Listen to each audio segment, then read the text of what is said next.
Le sexe et la religion.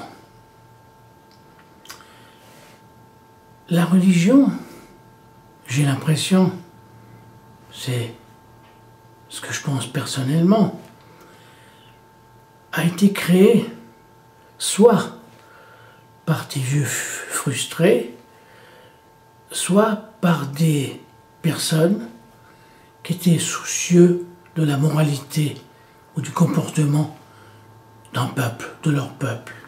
Exemple, Moïse, quand il est descendu dans la montagne, il a dit, il a dicté les 10 commandements, en disant au peuple, qui était ignorant à cette époque, que c'était les lois divines.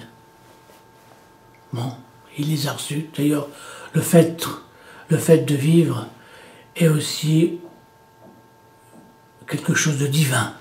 Si j'existe, c'est grâce à Dieu, ou c'est grâce à la vie, c'est grâce à tout ce qu'on veut, c'est quelque chose de merveilleux et de divin.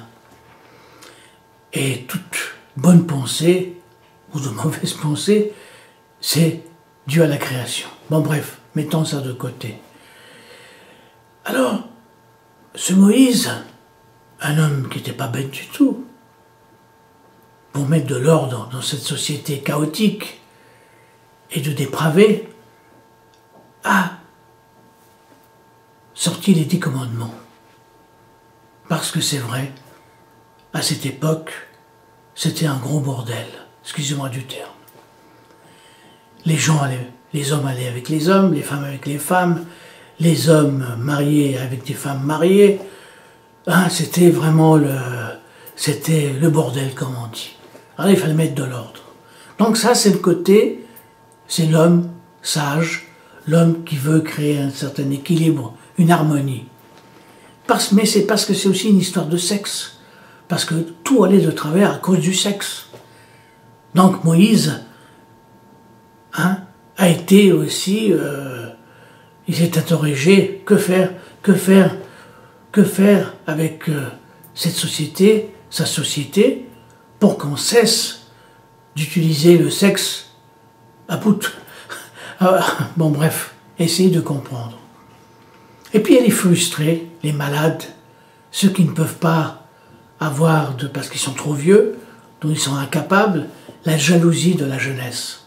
C'est vrai, quand on est jeune, on est beau, quand on est vieux, on devient laid.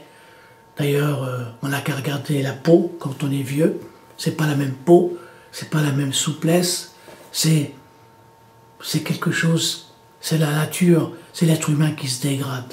Alors ce sont ces vieux dégradés, ces vieux, peut-être aussi comme moi, hein, je suis en train de pourrir petit à petit, qui ont essayé de mettre des lois, des règles, parce qu'ils n'en pouvaient plus de voir cette jeunesse s'adonner à l'amour.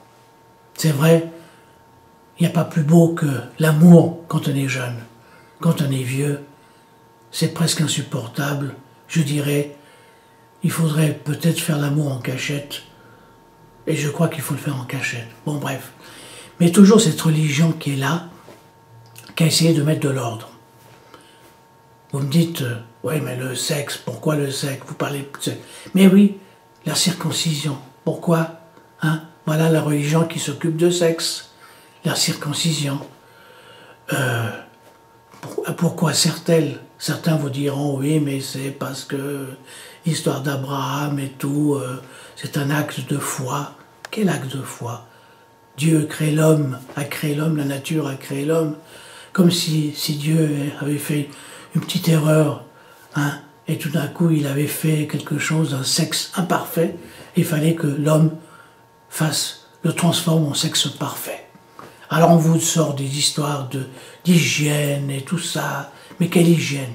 Alors il y a des docteurs qui disent oui, c'est bon pour l'hygiène, d'autres vous disent, ils se sont rendus compte à la longue que ça ne sert strictement à rien, et qu'au point de vue hygiène, ça ne fait rien du tout. Je crois que tout le monde peut attraper une blénorragie avec ou sans la peau, ça veut dire en étant circoncis ou non, ou en n'étant pas circoncis. Donc aussi, vous voyez, la religion s'est occupée de sexe. Ça, c'est l'islam s'est occupé du sexe, le judaïsme s'est occupé du sexe, et aussi la religion, les chrétiens s'occupent de sexe. Alors, ce qu'on vous dit toujours, hein, chez les catholiques par exemple, qu'il ne faut pas faire pas d'acte, hein, il ne faut pas avoir de relations sexuelles avant le mariage, et j'en parle pas de certaines religions où vous pouvez tout faire, sauf l'acte sexuel, ça veut dire l'acte normal. Non, vous pouvez faire... bon bref, essayez de comprendre ce que j'ai envie de dire, et parce que je veux essayer d'être un peu... pas trop... m'approcher de la pornographie, s'il vous plaît. Alors vous voyez, c'est ça que je reproche à la religion. C'est que elle n'est pas née, la religion n'est pas née de la pureté de la vie, de dire merci à la vie. Non, c'est basé sur un Dieu. Un Dieu, au début c'était plusieurs dieux, un Dieu unique, qui, dans la pensée de l'homme, cet unique, ça peut être aussi un personnage, un homme barbu, un homme, quelque chose, une représentation. Le fait de dire unique est quelque chose de trop physique. C'est pour cela que quand on parle de Dieu, il ne faudrait pas même parler de Dieu. Parce que le fait de parler de Dieu, on le rend physique. C'est le rendre physique. On parle d'une personne, quelque chose qui existe, quelque chose de visible. Donc il faudrait, mais il faudrait se taire,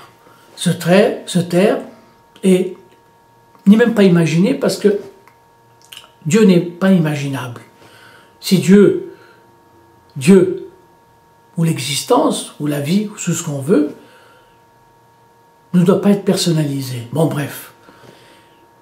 Le fait déjà de personnaliser, de parler d'un Dieu unique, de parler de Dieu ou d'Allah ou quoi que ce soit, c'est rendre la divinité comme objet. C'est un objet. C'est quelque chose de matériel. Le fait de le nommer, et c'est déjà un acte de matérialisme. Et qui dit acte, qui dit matière, dit forcément sexe. Pourquoi on a matérialisé tellement Dieu? C'est parce qu'il y a ce côté sexe qui est attaché à Dieu, qui est attaché à l'homme, et qui en somme nous bouleverse sans cesse. Je sais que c'est pas clair parce que c'est à la fois difficile de parler de ces choses et de parler de quelque chose d'invisible, de parler de l'au-delà. L'au-delà ne s'explique pas avec des mots de la vie actuelle, de la vie sur Terre. Parler de Dieu, parler de la religion, pour ça, il faut être dans un esprit totalement religieux. Donc il ne faut pas être sur Terre si on veut vraiment être religieux.